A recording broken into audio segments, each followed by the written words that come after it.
सुप्रभात बच्चों। आज का हमारा पाठ है अशोक का शस्त्र त्याग।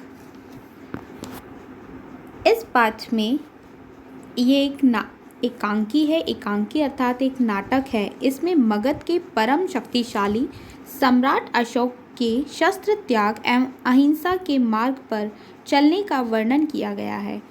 कलिंग पर आक्रमण के दौरान राजकुमारी पद्मा द्वारा युद्ध के लिए ललकारे जाने पर भी अशोक ने शस्त्र नहीं उठाया और भविष्य में हथियार न उठाने की अटल प्रतिज्ञा की। तो इस पाठ को बच्चों हम एक सारांश के रूप में समझेंगे, क्योंकि ये आपका एक सारांश है। इस एकांकी को हमने एक सारांश का रूप दिया है। देखिए, एक मैदान में मगध के सैनिकों के शिविर लगे हुए थे। बीच में मगध की पताका फहरा रही थी।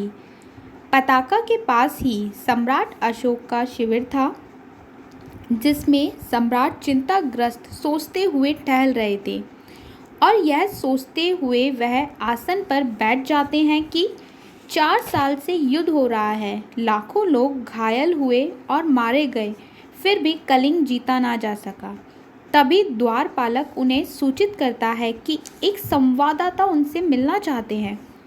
उनके हाँ करने पर संवाददाता उनके समक्ष आकर उन्हें बताता है कि कलिंग का राजा मारा गया। यह सुनकर सम्राट बहुत खुश होते हैं, लेकिन संवाददाता उन्हें जब यह बताता है कि कलिंग के द्वार आज भी बंद हैं, तब सम्राट इस शपथ के साथ कलिंग की ओर निकल पड़ते हैं कि या तो कलिंग के द्वार खुल जाएंगे या मगध सेना पुनः लौट आएंगी। सहसा ही कलिंग के द्वार खुलते हैं तो शस्त्र सज्जित स्त्रियों की विशाल सेना को फाटक से बाहर निकलते हुए देख सम्राट आश्चर्यचकित हो जाते हैं। स्त्रियों की प्रेरणा स्रोत कलिंग राजा पुत्री पद्मा के यह वचन कि मैं हत्यारे अशोक की सेना से लड़ने आई हूँ, यह सुनकर अशोक उनसे कहता है कि वह स्त्रियों पर आक्रमण नहीं करता।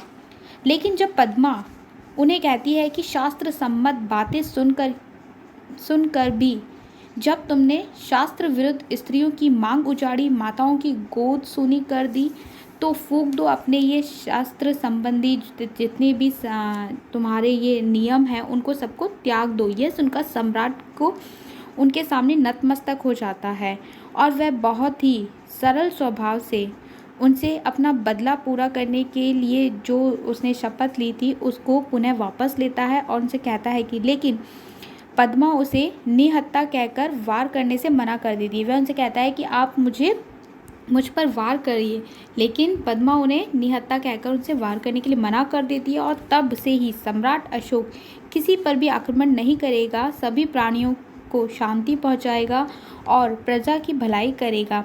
इस प्रतिज्ञा के साथ गेरुए वस्त्र धारण कर लेता है और वहाँ से लौट जाता है।